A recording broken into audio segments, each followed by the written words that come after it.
जब आप Victoria university से ग्रेजुएट होते हो ना, तो आपके पास सिर्फ एक डिग्री होती है, स्किल्स नहीं। विक्टोरिया यूनिवर्सिटी में अगर कोई बीबीए का स्टूडेंट्स है ना, तो उससे बिज़नेस का बी भी नहीं पता होता। अगर कोई सीएस का स्टूडेंट्स है ना, तो उसे कोडिंग में सीएस ही लिखना नहीं आता होगा 100%। कोई 100 में से 3 ऐसे परसेंट होंगे हाँ जो प्रॉपर क्या थोड़ी बहुत कोडिंग कर लेते होंगे जस्ट अपने एग्ज़ाम क्लियर करने के लिए। इसके अलावा जो इंग्लिश के स्टूडेंट्स हैं, उन्हें इंग्लिश में ये तक बताना नहीं आता होगा कि उनका इंट्रो क्या है। क्योंकि विक्टोरिया यूनिवर्सिटी में क्या होता है, आपको हर चीज़ ब्लैक एंड वाइट में प्रोवाइड कर दी जाती है। आपको उससे खुद अपनी मेहनत के बल पे सारा कुछ करना होता है। स्टूडेंट्स क्या करते हैं, जस्ट शॉर्ट वीडियो देख ली, 2-4 नोट्स पकड़ लिए, जस्ट एग्ज़ाम से एक दिन पहले बैठ के एमसीक्यूज़ फाइल देख ली और एग्ज़ाम क्लियर कर लिया। फिर चाहे वो 1.5 से CGPA आ रहा है या 1.4 आ रहा है या 2 आ रहा है, मैक्सिमम 2.5 ले लिया और बस इनफ। इसके अलावा आगे तो वो बिल्कुल सोचते ही नहीं है ना। ऐसी डिग्री और इतने ज़्यादा स्किल लेकर अगर आप एक प्राइवेट इंस्टीट्यूट में टीचिंग के लिए भी जाओ ना, तो वो भी आपको नहीं रखते। वो कहते हैं आपने ये मास्टर तो कर लिया, लेकिन आपके पास स्किल्स बिल्कुल ज़ीरो है। आपको यही नहीं पता कि आपने पढ़ाना कैसे, आपने बात कैसे करना है। मीन आपको वे ऑफ कम्युनिकेशन ही नहीं पता होता। अब मैं गारंटी के साथ कहती हूँ, एक आप 3 बहनें हो या 3 भाई हो, ठीक है, एक ने बीबीए किया हो, एक ने BScs किया और तीसरे ने BS इंग्लिश किया हो, तीनों एक ही जगह पे इंटरव्यू के लिए जाएं। अब फर्स्ट जो इंग्लिश का स्टूडेंट्स हो, ठीक है, उससे अगर वो इंग्लिश में इंट्रो लें तो वो उसका तो इंटरव्यू वो फेल करके आ जाएगा। अब जो है बीबीए का स्टूडेंट, उससे बेसिक अगर MS एक्सेल के बारे में भी कोई कैलकुलेशन वगैरह करवा रहे हैं या बिजनेस डीलिंग के बारे में भी कुछ पूछ लेना, तो उसको एसेट्स वगैरह के बारे में भी नहीं पता होगा कि वो होती क्या चीज़ हैं, ठीक है। अब CS का स्टूडेंट्स हैं, उसे अगर सिंपल MS वर्ड से रिलेटेड ही कुछ इवन एक CV टाइप करने के लिए दे दी जाए ना, तो वो अपनी CV खुद टाइप तक नहीं कर पाएगा।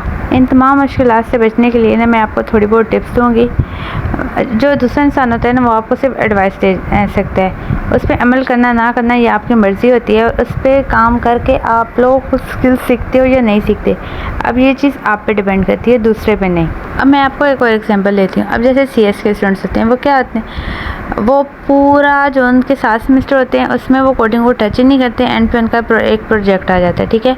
वो हर सेमेस्टर में 20,000, 23,000, 24,000 फ़ी पे करते हैं। पेड असाइनमेंट वगैरह, अगर कोई वेबसाइट वगैरह बनानी आ जाए तो वो असाइनमेंट्स वगैरह अलग से पेड बनवाते हैं, क्विज़ वगैरह अलग से पेड करवाते हैं। और फिर जब प्रोजेक्ट की बारी आती है तो वो किसी दूसरे को 20-25,000 दे के उससे अपना प्रोजेक्ट बनाते हैं और वाइवा की जब बारी आती है फिर वो फेल होकर बैठ जाते हैं। क्यों? क्योंकि उन्हें कोडिंग की सी भी नहीं पता होती। अगर ये तमाम मुश्किलात आप अपने विक्टोरिया यूनिवर्सिटी की लाइफ में फ़ेस कर रहे हो तो तब आप इस वीडियो को आगे कंटिन्यू करो। लेकिन अगर ये मुश्किलात आपकी लाइफ में नहीं है, आप ऐसे ही आपको CGPA अच्छा जा रहा है, आप विक्टोरिया यूनिवर्सिटी के सिस्टम को समझ पाए हो, आप स्किल भी साथ खुद ब खुद अपने बेस पे सीख रहे हो, तो बेशक आप इस वीडियो को स्किप कर दें। हम स्टार्ट करेंगे CS के स्टूडेंट से। CS के स्टूडेंट्स का अगर बेशक 4 सेमेस्टर का है तब भी उन्हें बेसिक चीज़ें बताई जाएंगी, ठीक है, या उनके 8 सेमेस्टर का है। क्योंकि कुछ स्टूडेंट्स ADB ले लेते हैं, कुछ BSc के बाद BS स्टार्ट करते हैं तो उनका 4 सेमेस्टर का हो जाता है। और जो CS BScs कर रहे होते हैं तो उनका तो होता ही 8 सेमेस्टर का है। देखिए, आपको स्किल सीखेंगे तो तभी आज की लाइफ में आप सक्सेसफुल हो सकते हो। तो आपने क्या करना है, आपके चाहे जितने भी सब्जेक्ट हैं, चाहे 5 हैं, चाहे 7 हैं, चाहे 9 हैं, उनके साथ साथ आपने हर हाल में फर्स्ट सेमेस्टर के अंदर ही MS ऑफिस को क्लियर करना है, जिसमें आपको प्रॉपर वर्ड को यूज़ करना आना चाहिए, एक्सेल को यूज़ करना आना चाहिए और पावर पॉइंट, ये तीनों बेशक बाकी जो MS ऑफिस के टूल होते हैं वो आपको ना आए, लेकिन ये तीनों आपको बहुत अच्छे से यूज़ करने आने चाहिए। सबसे पहले उसकी डिज़ाइनिंग सीखोगे, उसमें डिज़ाइन कैसे अप्लाई करते हैं। कोई भी चीज़ होगी ना तो वो आपको लिखनी नहीं पड़ेगी, आपको वहाँ पे बिल्ट में सारा कुछ पड़ा हुआ मिलता है, ठीक है। आप उस पर फिर ट्रांजिशन उसकी सीखो, फिर उसकी एनिमेशन सीखोगे कैसे अप्लाई करते हैं, देन स्लाइड इंसर्ट करना सीखो, फिर स्लाइड पे चेंजिंग करना सीखो, पिक्चर कैसे लेके आते हैं, चार्ट कैसे लेके आते हैं, टेक्स्ट कैसे लेके आते हैं, ऑडियो वीडियो कैसे लेके आते हैं। पावर पॉइंट कम्प्लीट होने के बाद आप MS वर्ड पे आओ, वर्ड के टेक्स्ट की बेसिक एडिटिंग सीखो, फॉर्मेटिंग सीखो, पेज कैसे लेके आते हैं, डिलीट कैसे करते हैं, each and everything MS word के अंदर जो कुछ भी होता है। उसके बाद एक्सेल के अंदर बेसिक फार्मूले कि प्लस कैसे करते हैं, माइनस कैसे करते हैं, मल्टीप्लाई कैसे करते हैं, डिवाइड कैसे करते हैं, एक्सेल में डेटा एंटर कैसे करते हैं, शीट वगैरह को सेव कैसे करते हैं। ये तमाम चीज़ें आपको फर्स्ट सेमेस्टर में ही क्लियर आपको करना पड़ेगा, क्योंकि ये टूल्स आपको आएंगे तो तभी आप लाइफ में सक्सेसफुल हो सकते हो। इसके बाद आ जाता है हमारे पास सेकंड सेमेस्टर। सेकंड सेमेस्टर में आपको हर हाल में HTML और CSS, ये 2 प्रोग्रामिंग लैंग्वेज है, ये दोनों आपको सीखनी पड़ेंगी। इसके बाद आएंगे हम थर्ड सेमेस्टर की तरफ। थर्ड सेमेस्टर में आपने PHP और डेटाबेस, इन दोनों लैंग्वेजेस को सीखना है हर हाल में। ये लैंग्वेज आप सीखोगे कहाँ से? आप यूट्यूब से वीडियो लो, चाहे आप कोई ट्विटर रखो, चाहे आप जो मर्ज़ी करो, लेकिन ये वाली चीज़ें आपको इन सेमेस्टर में लाजमी सीखने होंगे। अब अगर आपका 4 सेमेस्टर का था तो आपके ये बेसिक चीज़ें क्लियर हो जाएंगी और आपने प्रोजेक्ट भी बस इन्हीं 4 लैंग्वेजेस का चूज़ करना है, ठीक है। लेकिन अब आ जाते हैं कि अगर आपका पूरा 4 साल का है, आपके पास मास्टर की डिग्री होगी, तो फिर आपने क्या करना है? 5वें सेमेस्टर में आपने अगेन PHP को एडवांस लेवल पे करना है और इसके बाद आपने कोरल ड्रा या एडोब फोटोशॉप, इन दोनों में से किसी एक को 5वें सेमेस्टर में करना है और एक को 6ठे सेमेस्टर में करना है। एक सेमेस्टर में इन दोनों में से एक को आपने कंप्लीट करना है कि आपके पास आपको ग्राफिक डिज़ाइनिंग भी आनी चाहिए। अब आ जाते हैं हम अपने 6ठे सेमेस्टर पर। तो 6ठे सेमेस्टर में आपने क्या करना है? आपने वो कोरल ड्रा या एडोब फोटोशॉप, इन दोनों में से जो एक एप्लीकेशन आ रही थी उसको सीखना है और साथ में आपने नेटवर्किंग सीखनी है। मेरे कंप्यूटर को आपस में कनेक्ट कैसे करते हैं, वायर्स कैसे कनेक्ट करते हैं, केबल कैसे कनेक्ट करते हैं, उनके दरमियान कनेक्शन कैसे बनाते हैं, कनेक्शन कौन कौन से तरह के होते हैं। ये इतना लेंथी कोर्स नहीं होता, बहुत सिंपल सी चीज़ें होती हैं और इसका बेस्ट यही है कि आप ये फिज़िकली किसी प्लेस पे जाकर करो।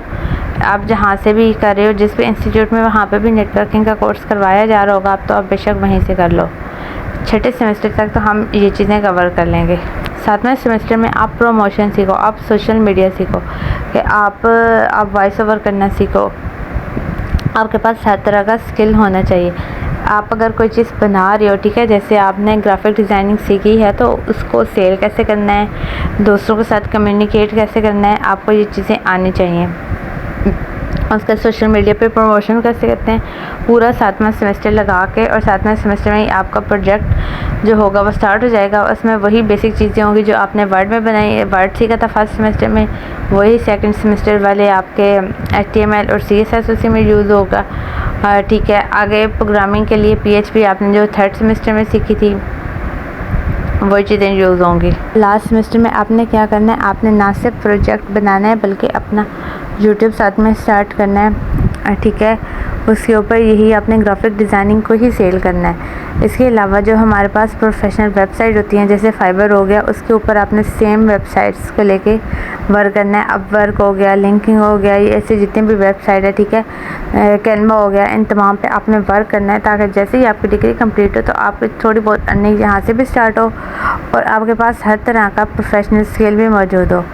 और आप अगर वहाँ पे इन वेबसाइट्स पे काम करना स्टार्ट कर दोगे तो आपका वे ऑफ कम्युनिकेशन खुद बहुत अच्छा हो जाएगा। आपको लोगों के साथ डील करना आ जाएगा कि लोगों से किस तरह डील करते हैं। अब अगर हम BBA और इंग्लिश को सेमेस्टर वाइज इसी वीडियो में डिटेल से करें तो ये फिर वीडियो बहुत ज़्यादा लेंथी हो जाएगी, तो उसके लिए हम अलग से पार्ट बना लेंगे। नेक्स्ट इंशाल्लाह हम BBA को डिस्कस करेंगे और उससे नेक्स्ट वीडियो में हम इंग्लिश के स्टूडेंट्स के हर सेमेस्टर में उन्हें कौन कौन से स्किल सीखने चाहिए ताकि एंड पे वो डिग्री के साथ उनके डिग्री खाली उनके पास ना हो बल्कि उनके पास भी स्किल हो जिससे उन्हें आसानी से जो जॉब है वो मिल जाएगी। और ये स्किल्स आपके पास जितने भी ज़्यादा स्किल्स होंगे उतने जल्दी आपको जॉब मिल सकती है। और CS के स्टूडेंट्स के लिए बेस्ट ये है कि वो सॉफ्टवेयर हाउस में एंड पे जाके अप्लाई करें ताकि उसे आसानी से जॉब मिल जाए।